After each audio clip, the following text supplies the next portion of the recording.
কোথাও যোগাযোগ কমে গেলে অন্য কোথাও অবশ্যই তুমুল যোগাযোগ গড়ে উঠেছে। কোনো মানুষ কখনো একা থাকতে পারে না। তার মানে এটা নয় যে সে আপনাকে ছেড়ে অন্য কাউকে আপনার জায়গাটা দিয়ে দিয়েছে।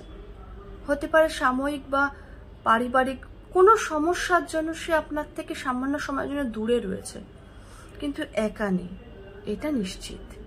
হয়তো তার সঙ্গে তার বাবা মা দিচ্ছে, নয় বন্ধু বান্ধব, নয়তো বা আপনার মতো কেউ। হয়তো সেই জায়গাটা আপনি ধরে রাখতে পারেননি, ঠিক সেই কারণেই এই বিচ্ছেদটা। শুধু মানুষ কেন, কোনো প্রেতাত্মাও কখনো একা থাকতে পারে না, তারও একটা সঙ্গের দরকার হয়। যখনই সেই মানুষটা সেই সঙ্গটা পায় না, তখনই সে একটা মানব দেহকে পাকড়াও করে সঙ্গ পাওয়ার জন্য বা তার অতৃপ্ত আত্মার শান্তির জন্য। কিন্তু এটা নিশ্চিত, কোনো মানুষ কখনো একা থাকতে পারে না। কাউকে না কাউকে তাকে পাশে অবশ্যই দরকার, সেটা বন্ধু হোক, মা বাবা হোক, বা প্রেমিকা বা প্রেমিক।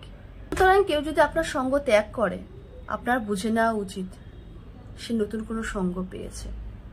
যদি পারেন তাকে আপোষ নিজের কাছে নিয়ে আসুন, তাকে বোঝান আমি তোমাকে মিস করছি, তোমাকে প্রয়োজন আমার। যদি সে সেটা বুঝে আপনাকে ভালোবেসে আপনার কাছে আসে, তবে সব ঠিক আছে। কিন্তু জোর করে বেঁধে আটকে আগে কাছে তো ধরে রাখা যায় না, তাই না? কোনো অতৃপ্ত আত্মা যদি কখনো মনে করে এই মানব দেহটা আমার, সেটা কি সম্ভব? সেটা কি তার দুনিয়া? সেটা একটা অবয়ব, তাই তো? সে কি করে এই মানব দেহে থাকতে পারে? ঠিক তেমনই জোর করে শরীরকে বসে আনা গেলেও কোনো আত্মাকে বসে আনা যায় না। আপনি যে মানুষটাকে ভালোবাসেন, যে মানুষটাকে ভালোবেসেছেন, সে ততদিন অবধি আপনাকে ভালোবেসেছে, আপনার কাছে রয়েছে যতদিন অবধি তার আত্মা আপনাকে চেয়েছে, আপনার আত্মাকে বুঝেছে, আপনার না বলা কথাগুলো বুঝেছে।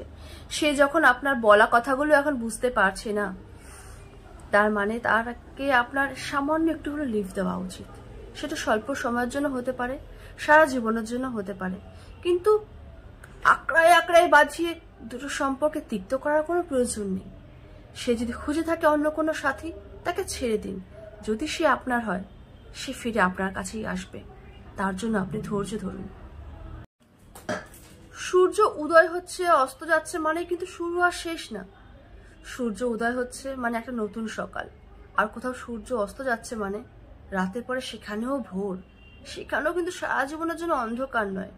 আমরা এখন যে কান্ট্রিতে বাস করি, যেখানে বাস করি, তার অপোজিটে কিন্তু এখন অন্ধকার, ঘুটঘুটে অন্ধকার। আমরা দিনের আলো চোখে দেখতে পাচ্ছি, তার মানে এখন তারা নিদ্রায় আচ্ছন্ন, তারা এখন ঘুমাচ্ছে, আমরা জেগে রয়েছি। আমাদের দৈনন্দিন জীবন এরকম ভাবেই শুরু হয়, এরকম ভাবেই শেষ হয়। আমরা মনে করি একটা মানুষকে নিয়ে আমাদের দুনিয়া শুরু, দুনিয়া শেষ। কারোর জন্য কোনো কিছু থেমে থাকে না কখনো। জন্ম মৃত্যু সত্যি, বা তার থেকে চরম সত্যি হচ্ছে মৃত্যু, জন্মের থেকেও সত্যি। অন্ধকারকে সবাই ভয় পায়, কেউ পছন্দ করে না। সবাই মনে করে অন্ধকার এসে গেছে, তার আগে এই কাজটা সম্পূর্ণ করতে হবে। কিন্তু অন্ধকারটাই কিন্তু জগতের আসল। অন্ধকারটা আছে বলেই কিন্তু আমরা আলোটাকে এত ইম্পর্টেন্স দিই। তাই আমরা বুঝতে পারি যে আলোর চাহিদা আমাদের কাছে কতখানি। না হলে কিন্তু আমরা কিছুতেই বুঝতে পারতাম না। খারাপ সময় জীবনে আসে, তাই ভালো সময়ের আমাদের প্রয়োজন। না হলে মানে কিসের জন্য ভালো সময় খুঁজতে যাব? কোনো প্রয়োজনই তো নেই ভালো সময় খোঁজার, তাই তো? তাই কোনো জায়গা থেকে শেষ হচ্ছে মানে আর এক জায়গায় শুরু। আর তোমার এখানে শুরু হয়েছে বলে কোনোদিন যে শেষ হবে না, এরকম চিন্তাধারা কখনো রাখা উচিত না। তাহলে কাঁদবেন আপনি। সবসময় মনে রাখবেন, সূর্য ডুবেছে মানে আধার শেষ হবেই, সামনেই ভোর। এখন গভীর রাত, ভোর আসবেই, কিন্তু ভোরের পরে কিন্তু গভীর রাতটা আবারও আসবে। তাই আপনাদের মনোবলটা শক্ত করে রাখতে হবে প্রত্যেকটা মুহূর্তের জন্য, নিজেকে সামলানোর জন্য।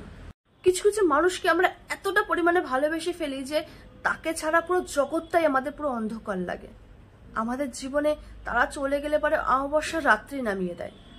তাদের ছাড়া খেতে পারি না, শুতে পারি না, ঘুমাতে পারি না, জাগতে পারি না। দৈনন্দিন কোনো কাজে যেমন মন বসে না, সবসময় মনটা যেন আনখান আনখান করে। তাকে একবার যদি দেখতে পেতাম, তাকে যদি একবার আগের মতন করে কাছে পেতাম, সব ঠিক হয়ে যেত। কিন্তু সবকিছু আমাদের এই 3 আঙুল কপালে লেখা থাকে না।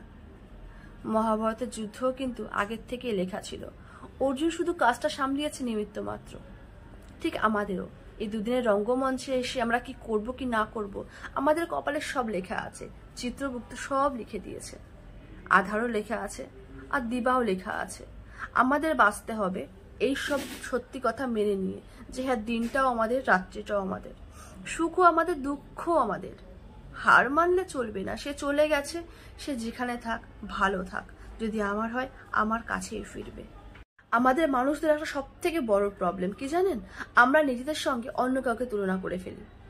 ও ভালো আছে, আমি কেন নেই, ওর পার্টনার এরকম, আমার কেন না, ওকে ওখানে ও নিয়ে গেল, আমাকে কেন নিল না, এমনভাবে ও ওকে ভালোবাসে, আমায় কেন বাসে না, এতটা ইম্পর্টেন্স ও তাকে দেয়, আমায় কেন দেয় না। সব থেকে মেইন কথা কি জানেন, সে তার পার্টনার, আপনার না। আপনার পার্টনারকে আপনি চুজ করুন আপনার মতো করে। আপনি দিন হলে পারে তাকে আধার বানান, আপনি আধার হলে তাকে দিন বানান। দুজনে একই রকম হলে পরে তো ঝগড়াঝাড়ি টুকটাক তো চলবেই। একজনকে ধৈর্যশীল হতে হবে, একজন করুক না তুমুল ঝগড়া, আর একজন শান্ত করবে। দুজনে উগ্র যদি হন তাহলে তো হবে না, আর দুজনে যদি শান্ত হন তাহলে তো সংসার চলবে না। এই জগতে আমরা কেউ পারফেক্ট নই, আমিও পারফেক্ট নই, আপনিও পারফেক্ট নন, পৃথিবীর কেউ পারফেক্ট নয়। আমাদের মা বাবা, তাদের মা বাবা, পৃথিবীর কেউ কখনো পারফেক্ট ছিল না। ইভেন শ্রীকৃষ্ণ স্বয়ং তিনিও কিন্তু পারফেক্ট ছিলেন না। তিনি ম্যাজিশিয়ান, তাই তিনি শ্রীকৃষ্ণ নন। তিনি শ্রীকৃষ্ণ, তাই তিনি ম্যাজিশিয়ান। তিনি অব্দি তীর বিদ্ধ হয়ে মারা গেছেন, রাধারানীর থেকে তো তারও বিচ্ছেদ হয়েছে।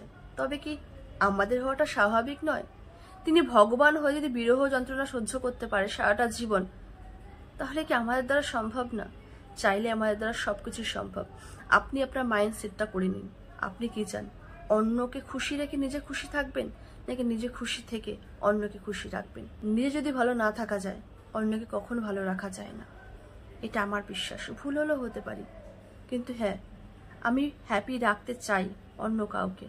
তার আগে একটা কথা সবসময় মনে রাখতে হবে, আমাকে নিজে হ্যাপি থাকতে হবে, না হলে কাউকে আর কখনো হ্যাপি রাখা সম্ভব না। নিজের হাড়িতে যদি চাল থাকে তবেই অন্যকে নিমন্ত্রণ করা উচিত, না হলে আপনি তাকে খাওয়াবেনটা কি? ঠিক সেরকম যদি আপনার ভান্ডারে অফুরন্ত ভালোবাসা থেকে থাকে, তবেই আপনার জীবনে অন্য কাউকে নিমন্ত্রণ করুন আসার জন্য, যে আপনি তাকে সেই ভালোবাসা দিতে পারবেন। যদি আপনি নিজে হ্যাপি না থাকেন, তবে আপনার কাউকে ভালোবাসার কোনো অধিকার নেই।